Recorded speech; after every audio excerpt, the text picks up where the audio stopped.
Assalamualaikum warahmatullahi wabarakatuh. Waalaikumsalam warahmatullahi wabarakatuh. Alhamdulillahirabbil alamin wassalatu wassalamu ala asrofil anbiya'i wal mursalin wa ala alihi washabihi ajmain amma ba'd. Pemirsa channel taktis yang dirahmati Allah Subhanahu wa taala. Jumpa lagi kita di channel taktis, tajam, kritis tapi tetap solutif. Pada kesempatan kali ini saya ditemani oleh seorang anak muda ya.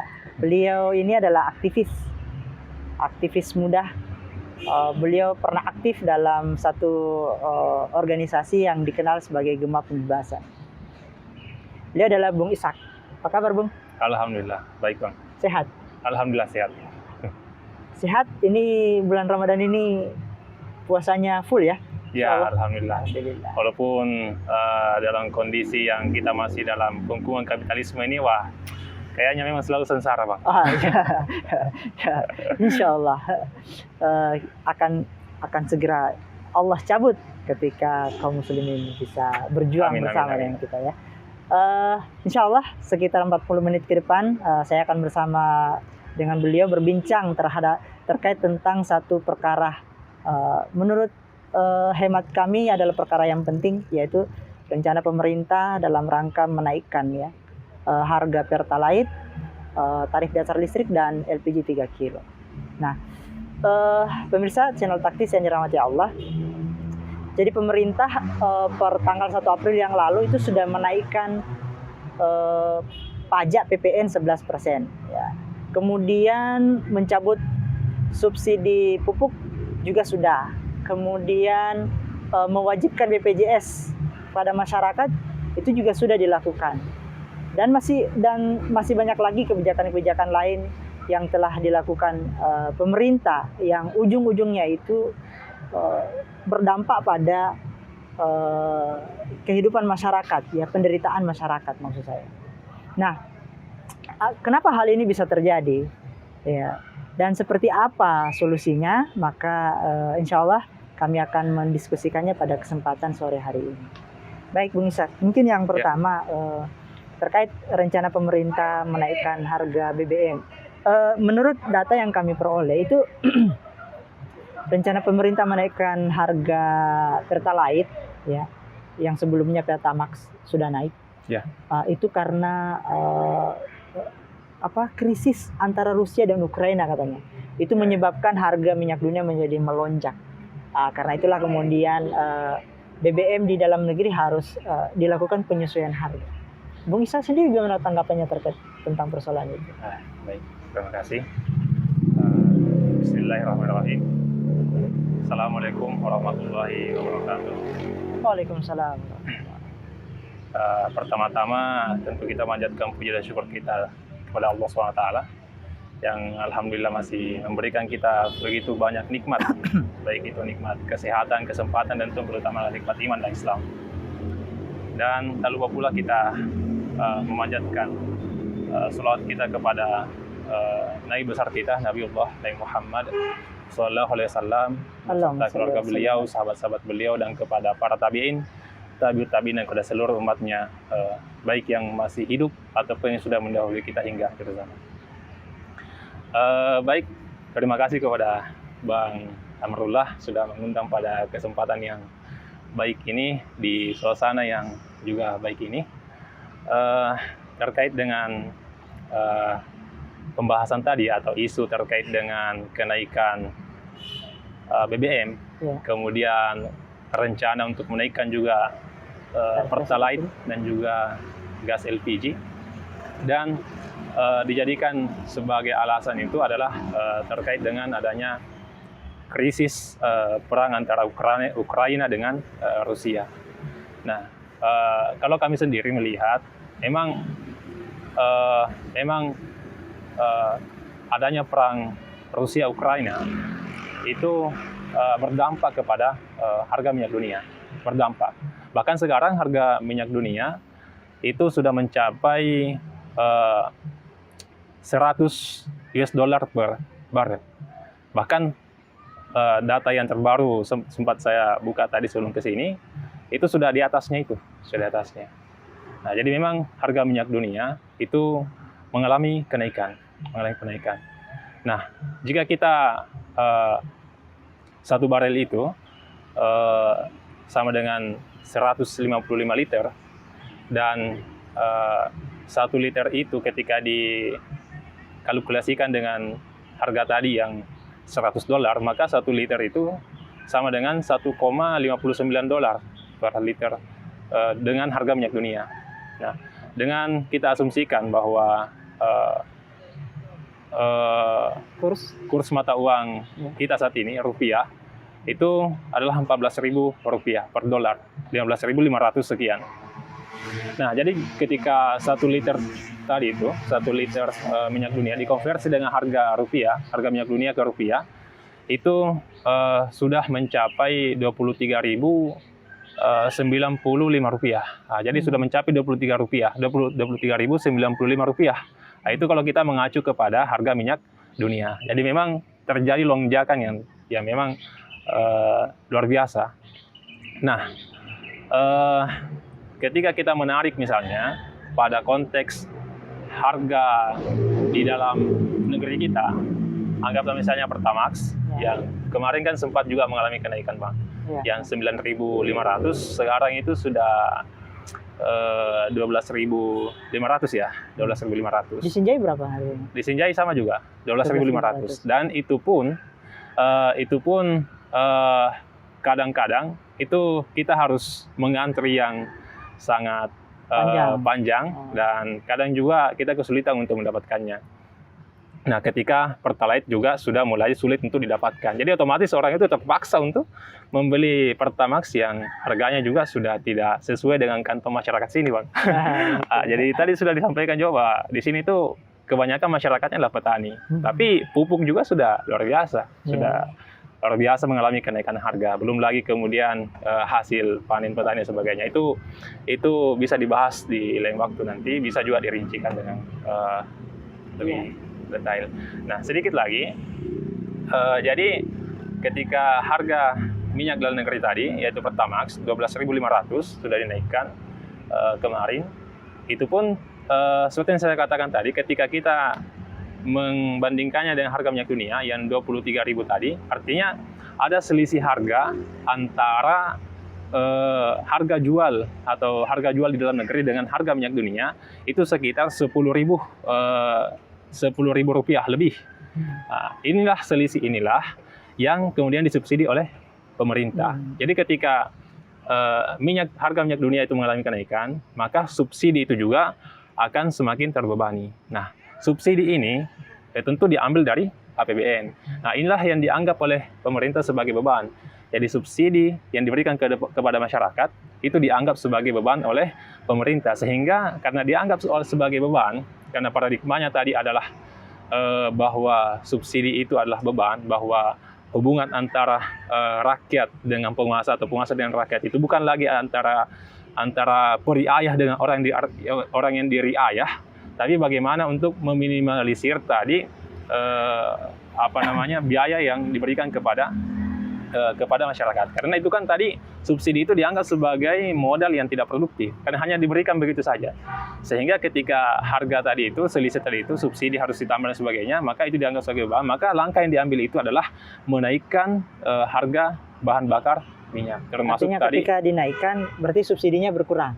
Subsidinya akan dikurangi. Nah, jadi opsi yang diambil itu adalah menaikkan harga agar subsidi itu tidak membengkak atau tidak mengalami kenaikan. Tapi sedikit, Bung Ishak. Tapi kan minyak bumi itu disedot dari perut bumi negeri kita sendiri, diambil dari negeri kita sendiri kan. Terus yang lucunya, kenapa harus jual kepada masyarakat dengan harga minyak dunia gitu. Ini bagaimana penjelasannya?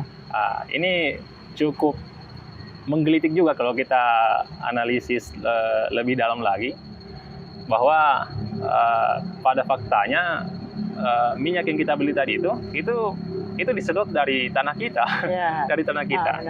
Nah, untuk melakukan untuk melakukan pengolahan sumber daya alam berupa migas tadi, minyak dan gas tadi, itu tentu membutuhkan proses eksplorasi, dan kemudian setelah pencarian minyak tadi itu menemukan minyak, baru akan lanjut kepada tahap eksploitasi. Kepada tahap eksploitasi. Nah, tahap produksi ini, tahap eksplorasi dan eksploitasi ini, itu memang membutuhkan dana yang cukup besar, bahkan sangat besar. Nah, itu sebetulnya yang dihindari oleh pemerintah. Karena kenapa? Ketika pada tahap eksplorasi orang mencari minyak itu, pada tahap mencari minyak itu kan belum tentu dapat. Jadi sudah mengeluarkan biaya yang besar, kemudian belum tentu dapat. Jadi kalau tidak minyak itu tidak didapatkan, maka biaya yang dikeluarkan tadi itu akan hangus, tidak mendapatkan apa-apa. Nah, sehingga untuk menghindari itu, ya pemerintah dengan pikiran yang itu tadi ingin simple saja, ingin solusi yang sifatnya pragmatis, akhirnya ya panggil saja saja investor asing masuk ke dalam Indonesia untuk kemudian mengambil alih tahap eksplorasi dan eksploitasi tadi. Nah, melalui seperti apa mekanismenya?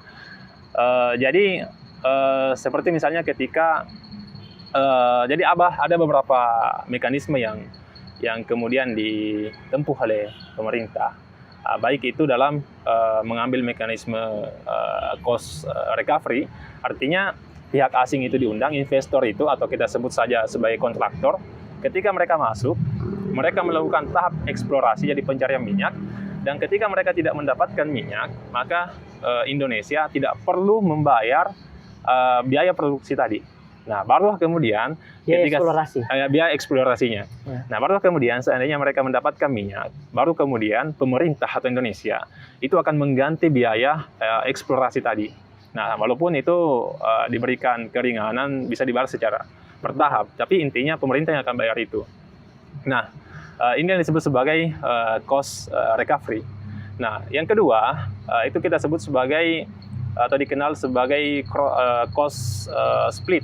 Cross split. Jadi artinya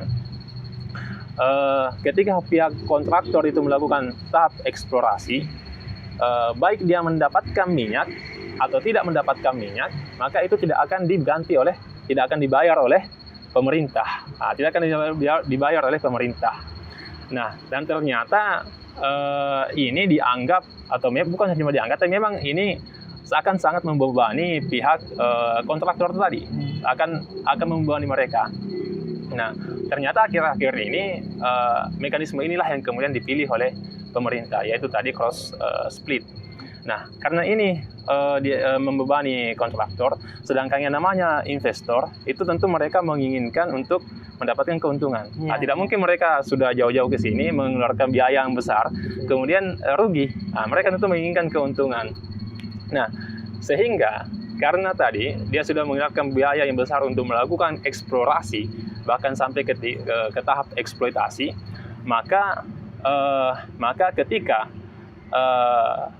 pengelolaannya itu tentu harus kemudian mereka mendapatkan untung, maka harus dijual. Ketika minyak itu dijual, tentu dengan harga yang bisa memberikan keuntungan kepada pihak kontraktor, sehingga pemerintah itu akan mendapatkan bagian dari hasil eksploitasi tadi, hasil pengelolaan migas tadi, itu hanya mendapatkan dari dividen. Artinya dari bagi hasil penjualan. Jadi hasil penjualannya itu nanti akan dibagi ke pemerintah, yaitu dividen dan juga tentu pajak. Nah, karena orientasi tadi ini dari kontraktor tentu orientasinya adalah keuntungan, maka tentu mereka tidak akan rela ketika pemerintah itu seenaknya menentukan harga, atau pemerintah mengatur-ngatur harga mereka. Maka mereka menjual minyak tadi itu yang disedot dari tanah kita, itu menjualnya dengan harga minyak dunia, mengacu kepada harga minyak dunia.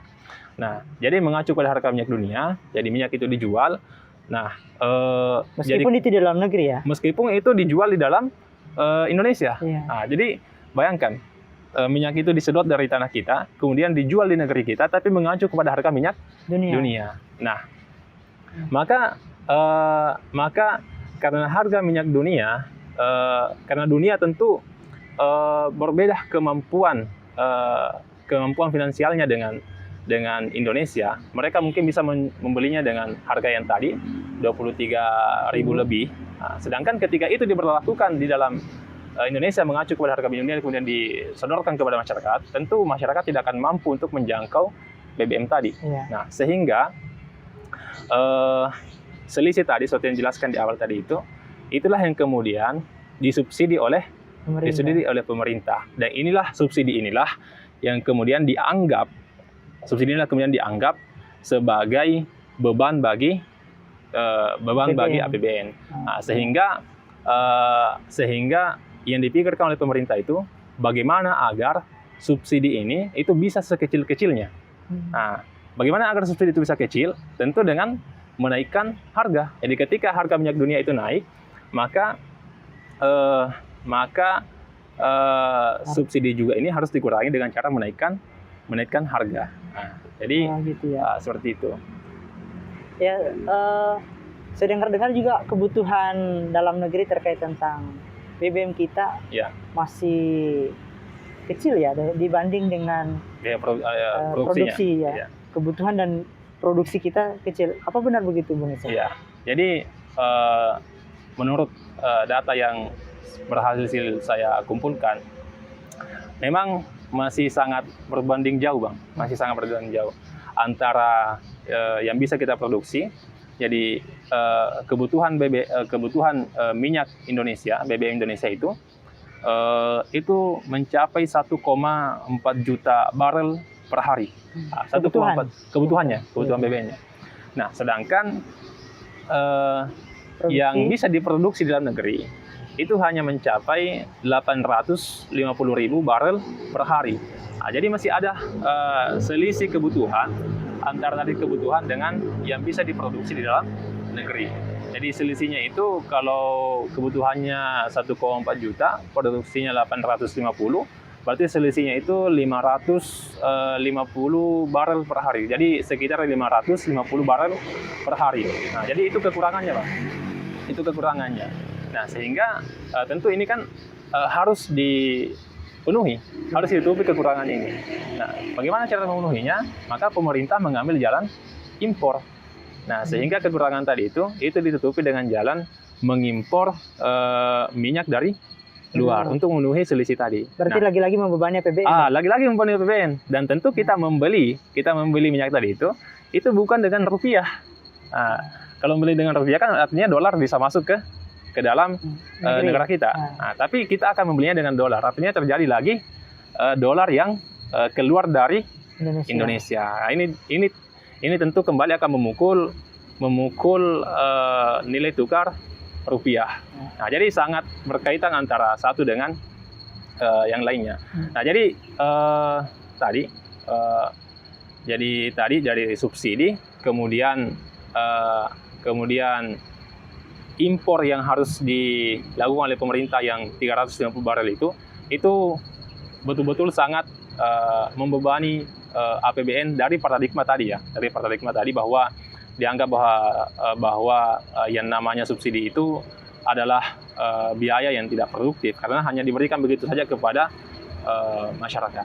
Nah, mungkin tapi kalau ini Bung Isa, kalau kemudian pemerintah merealisasikan rencananya menaikkan harga Pertalite, ya kan? Yeah. Kemudian menaikkan tarif dasar listrik, kemudian menaikkan LPG yang notabene itu adalah kebutuhan mendasar masyarakat. Yeah. Efek dominannya kira-kira akan terjadi seperti apa, Bung Isa? Ya, ini kan BBM ini dan LPG dan sebagainya. Baik itu Pertalite dan sebagainya, ini semua adalah komoditas yang sangat vital. Artinya ketika itu mengalami kenaikan, maka akan memberikan efek domino kepada sektor-sektor yang lainnya. Jadi ketika BBM itu mengalami kenaikan, maka harga kebutuhan pokok, harga bahan-bahan pokok itu juga akan mengalami kenaikan. Dan tentu juga akan efek dominan lainnya akan meningkatkan kemiskinan. Tentu kemiskinan akan juga terimbas. Karena kenapa? Daya beli masyarakat tentu akan terpukul. daya beli masyarakat tentu akan menurun. Kemudian pengangguran tentu akan terimbas juga, pengangguran akan meningkat.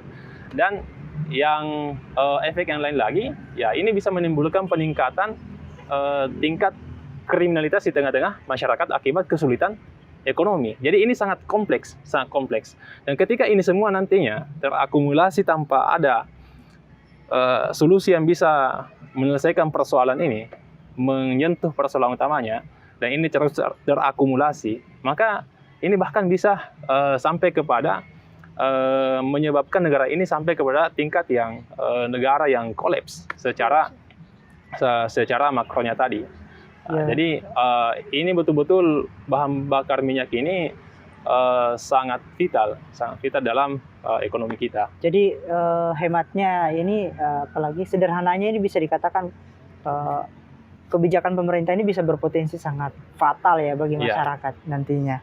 Nah, mungkin berikutnya, menurut Bung Ishak, ngototnya ya, mungkin saya bahasakan ngototnya pemerintah menaikkan harga atau mencabut subsidi dari APBN karena itu adalah beban.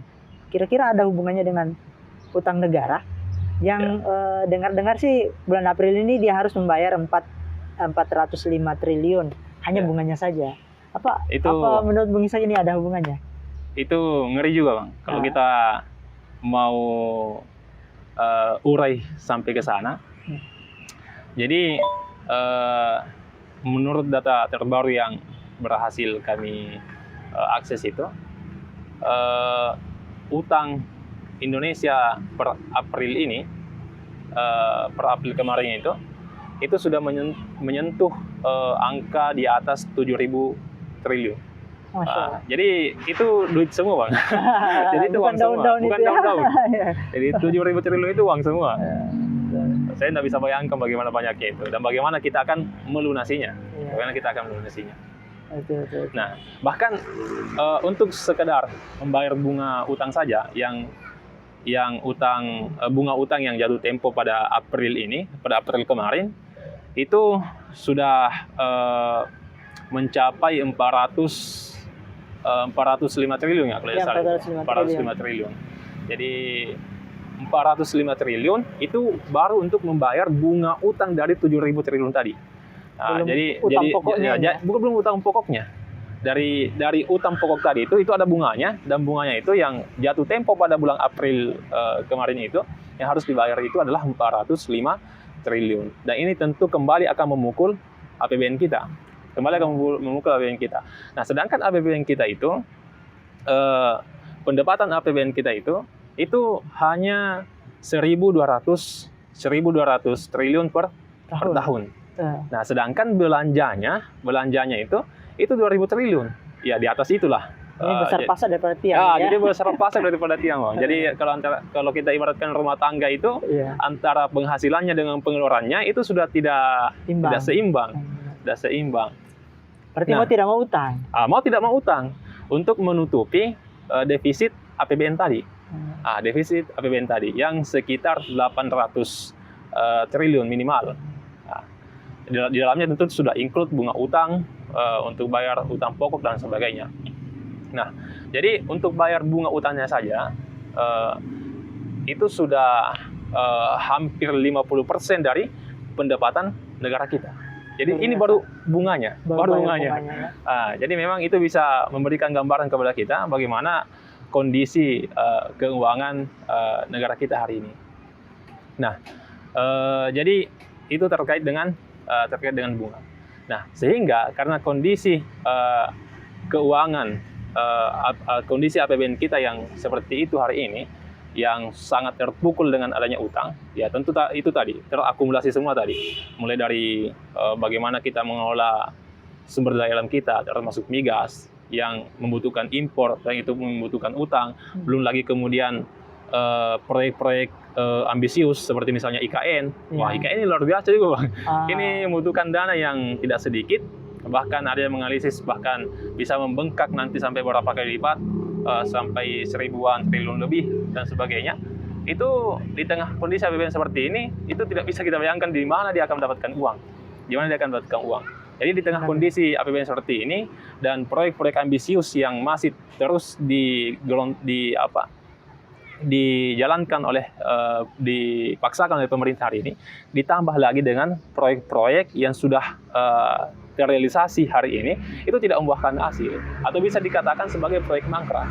Seperti misalnya proyek kereta api cepat yang dulunya hanya diprediksi akan memakan biaya sekian, ternyata setelah terrealisasi itu bahkan menggelembung biayanya itu sampai 2 kali lipat, dan tidak membuahkan hasil yang berarti bagi masyarakat atau perbaikan ekonomi. Belum jadi sudah mau pindah. Belum jadi sudah mau pindah. Itu luar biasa.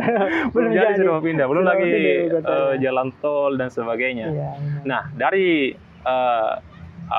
postur APBN seperti ini, kondisi APBN seperti ini, itu kemudian tentu juga berimbas, kalau mau ditarik dengan konteks pembahasan kita tadi, Bang, terkait dengan BBM itu tentu berimbas kepada bagaimana pemerintah itu memandang itu tadi, bahwa mereka itu memberikan subsidi antara harga minyak dunia dengan harga jual di dalam negeri, itu disubsidi, sehingga karena kondisi APBN sangat berat hari ini, sehingga pemerintah mau tidak mau tadi utang untuk menutupi defisit, kemudian subsidi tadi itu juga dicabut atau dikurangi. Tambah pajak dinaikkan. Nah, ini luar biasa. Jadi dengan cara apa subsidi dikurangi? Dengan cara menaikkan harga-harga harga-harga bahan bakar tadi, sesuai dengan harga minyak dunia. Nah, jadi tapi yang anehnya itu ketika harga minyak dunia naik, BBM juga dinaikkan, tapi dengan logika yang sama, ketika harga minyak dunia itu anjlok, tapi pemerintah itu tidak menurunkan harga minyak di dalam negeri. Nah, jadi padahal harga minyak dunia sudah turun, tapi harga minyak dalam negeri itu tidak mengalami penurunan. Nah, mungkin ini gambaran bahwasanya sebenarnya memang negara kita ini butuh duit ya. Uang yang harus menutupi banyak hal, termasuk utang tadi ya, pembiayaan. Jadi itu tadi, Bang, bahwa memang kondisi keuangan yang sudah hampir bisa dikatakan kolaps lah.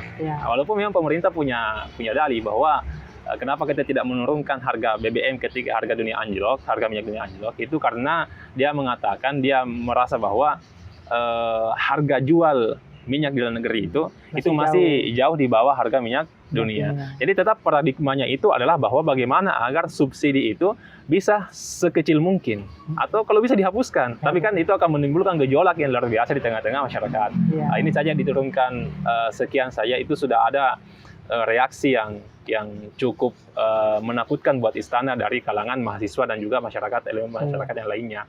Nah, jadi paradigmanya tetap bagaimana agar subsidi itu bisa dikecilkan, dikurangi. Ya, dari penjelasan Bung Ishak ini, saya membayangkan negara ini bagaimana ya? Ini ngeri-ngeri juga ya, ngeri-ngeri sedap. Ini sepertilah kalau kita membayangkan dari postur anggarannya ini atau kemampuan keuangannya ini, ini boleh jadi nih sudah menuju negara gagal ya. Ya. Terakhir mungkin Bung Ishak, apa yang bisa Bung Ishak berikan sebagai tawaran solusi lah ya, kepada pemerintah, bagaimana seharusnya menyelesaikan persoalan-persoalan seperti ini? Ya, jadi kami itu, Bang, memang dari dulu memang selalu solusi yang kami tawarkan itu adalah solusi yang sifatnya mendasar. Jadi kalau radikal ya? Ya, radikal. ini radikal dalam artian yang positif. Kan kalau dalam KBBI itu radikal artinya radix, atau dia mendasar sampai kepada akar-akarnya. Nah, jadi yang pertama itu ya tentu ketika dalam konteks pengelolaan migas tadi yang merupakan sumber daya alam, maka yang pertama itu adalah paradigma pemerintah ini harus diubah. Paradigma dalam melihat barang-barang tambang, sumber daya alam termasuk migas, paradigmanya itu harus diubah, bahwa barang tambang itu merupakan kepemilikan umum. Nah, jadi paradigma yang sifatnya tadi neoliberalisme yang menganggap bahwa peran negara itu harus dikecilkan seminimal mungkin sehingga peran individu atau swasta itu bisa mendominasi sumber daya alam kita, itu harus diubah. Jadi paradigma neolib ataupun paradigma yang yang seolah-olah mengurusi negara itu seperti mengurusi perusahaan yang orientasinya hanya untuk keuntungan, itu harus diubah. Bahwa paradigmanya itu bahwa barang-barang tambang yang sifatnya melimpah, termasuk tadi migas, itu adalah kepemilikan umum. Nah, jadi itu adalah kepemilikan umum. Karena dia adalah kepemilikan umum, sehingga tidak boleh kemudian dia itu dikuasai oleh individu, swasta, apalagi kalau asing. Nah, apalagi asing, itu tidak boleh dikuasai. Nah, karena dia kepemilikan umum, maka dia harus diperuntukkan untuk kesejahteraan masyarakat. Dia manfaatnya itu harus kembali kepada pemiliknya. Siapa pemiliknya? Itu tadi masyarakat, umat. Harus dikembalikan kepada umat atau rakyat, harus dikembalikan ke sana.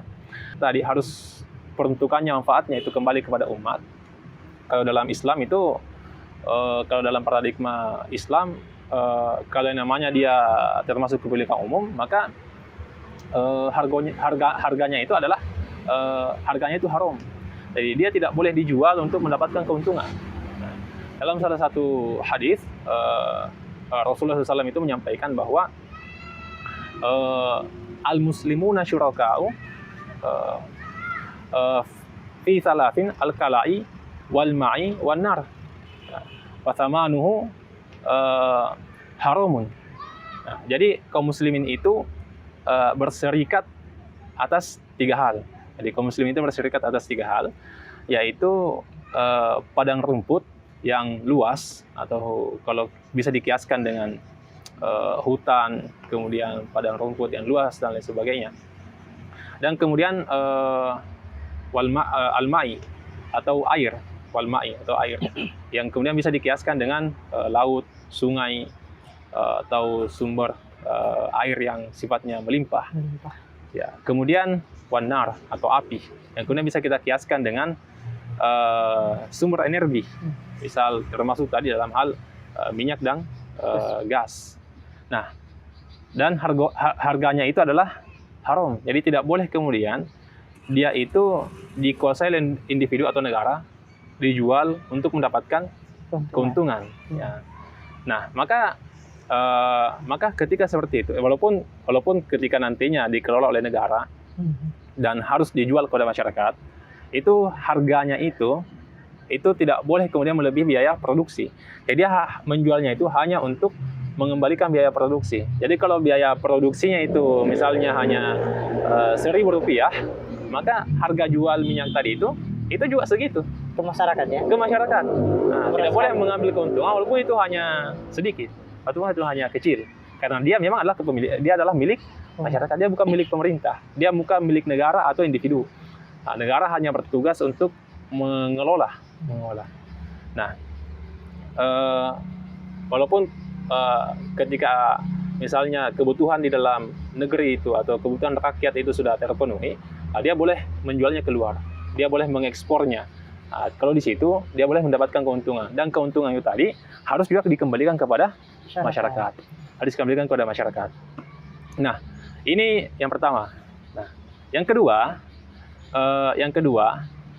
seluruh perjanjian kerjasama antara pemerintah dengan kontraktor tadi, yang kebanyakan asing itu tadi, perusahaan besar, itu kemudian tidak boleh kemudian menyentuh kepada ranah pengolahan. Jadi mereka itu hanya dipakai untuk atau dibayar untuk mengerjakan sesuai dengan misal kalau eksplorasi. Jadi mereka hanya dibayar sebagai untuk bekerja. Jadi mereka digaji. Mereka hanya sebatas digaji. Jadi akotnya itu akot ijarah. Nah, jadi mereka sebagai pekerja dan negara itu sebagai pemberi upah. Artinya mereka tidak memiliki saham terhadap. Artinya mereka tidak memiliki. Mereka tidak memiliki barang tambang tadi. Ya, tidak boleh ada saham. Di situ, ya. Dan juga mereka juga tidak berhak nanti untuk menjualnya. Jadi mereka hanya bekerja untuk pekerjaan yang diberikan kepada mereka. Nah, atau ketika perjanjiannya itu sampai kepada tahap pengolahan, sampai tadi memiliki saham, sampai kemudian bahkan mereka bebas untuk menentukan harga dan sebagainya, maka perjanjian seperti ini itu harus dihentikan.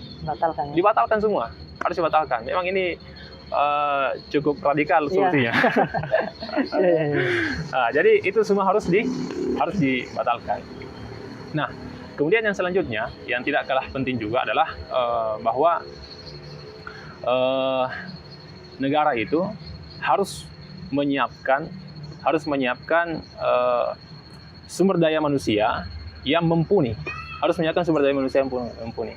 Nah, caranya seperti apa? Tentu dengan memberikan juga pendidikan yang bisa menunjang dia untuk bisa mengelola secara mandiri sumber daya alam mereka, sumber daya alam kita. Nah, jadi kalau pendidikannya tidak memadai, kalau hanya sebatas di dalam negeri, maka boleh kemudian mereka mengenyam pendidikan di luar untuk kemudian mendapatkan pengetahuan yang cukup agar mampu untuk mengelola secara mandiri sumber daya alam tadi. Nah, jadi seperti itu. Nah, ini juga pernah terjadi pada masa Rasulullah SAW. Ketika Rasul itu mengutus 2 orang sahabat untuk kemudian belajar ilmu atau pengetahuan tentang alat persenjataan militer di luar, di Babilonia, ya, di Babilonia atau di bagian Yordania kalau sekarang. Nah, jadi mereka 2 orang sahabat ini diutus ke sana, itu kurang lebih selama 6 bulan belajar manjanik atau semacam alat pelontar. Kalau mungkin sekarang kita rudal ya, rudal atau apa. Nah, jadi setelah mereka menguasai itu, mereka kembali ke Madinah, para sahabatnya kembali ke Madinah. Kemudian mereka mengajarkan kepada kaum muslimin dan memproduksi sendiri alat persenjataan militer tadi atau manjanik tadi. Nah, itulah kemudian yang digunakan oleh Rasulullah dan para sahabat untuk menaklukkan kota Taif, yang dimana Taif itu kan terkenal dengan benteng alamnya yang sangat kokoh, yang sulit untuk ditembus. Tapi dengan adanya persenjataan tadi, karena tadi orientasinya adalah orientasi jihad, bagaimana untuk melakukan penaklukan, maka dengan mudah kemudian kaum muslimin bisa menghadirkan persenjataan yang mumpuni untuk dalam memenuhi tuntutan Islam, yaitu melakukan futuhat. Nah, jadi bukan sebetulnya persoalan mampu atau tidak mampu, tapi persoalan mau atau tidak mau. Mau tidak mau. Apakah ingin tetap bertahan dengan kondisi yang sekarang ini? Mungkin bagi mereka yang ada di atas, mungkin mereka nyaman. Ya. Karena ya berbagai macam tadi yang bisa dia. Bahkan utang yang sudah menggunung saja bisa dikorupsi, apalagi yang lain-lain. Ya. Itu kalau pemimpinnya itu atau orang yang mengelola negara itu tidak disandarkan kepada ketakwaan atau keimanan kepada Allah SWT. Nah, jadi kembali yang tadi, bahwa harus disiapkan SDM. Kemudian tentu teknologi, alih teknologi, dan kemudian tentu tidak boleh juga dilupakan bagaimana untuk solusi jangka panjang berupa pengembangan energi terbarukan. Nah, jadi kalau sumber energi fosil ini kan tentu terbatas. Nah, jadi kalau menurut para ahli itu sumber energi fosil di Indonesia ini itu akan sudah mulai menipis sekitar 99 tahun ke depan. Nah, ini kan masih ada waktu sebetulnya. Masih ada waktu untuk menyiapkan itu tadi semua. Karena kenapa? Karena Indonesia ini itu sangat kaya akan sumber-sumber energi. Seperti misalnya cahaya, kemudian angin, kemudian arus, pasang surut air laut, dan lain sebagainya. Itu sangat melimpah. Jadi kita ini sebenarnya surplus sumber energi. Nah, tinggal bagaimana itu semua dikelola dengan baik. Nah, jadi kembali kepada yang tadi, bahwa solusi yang saya tawarkan ini dia adalah solusi yang sifatnya sistemik. Dia tidak bisa ketika hanya diberikan solusi yang sifatnya parsial. Maka itu tidak akan menyelesaikan persoalan utamanya tadi atau akar masalahnya tadi. Ya, mungkin seperti itu, Bang. Baik, karena waktu juga ya. Yang membatasi kita. Saya tidak menyimpulkan apa-apa dari apa yang dijelaskan dari Bung Ishak tadi. Saya kira solusinya ini cukup komprehensif. Ya, kalau kemudian para pejabat-pejabat yang ada di atas atau para penguasa yang ada di atas sana ingin mengambil solusi ini, maka ini menjadi sangat baik karena ini sebenarnya seperti Bung Ishak sampaikan, ini akarnya adalah solusi Islam. Ya. Baik, pemirsa channel taktis yang dirahmati Allah Subhanahu Wa Taala, demikian perbincangan kami pada kesempatan kali ini. Sampai jumpa pada episode-episode berikutnya, akan mengulas fakta teraktual, tentu saja lebih tajam, lebih kritis, tapi tetap solutif. Assalamualaikum warahmatullahi wabarakatuh. Waalaikumsalam warahmatullahi wabarakatuh.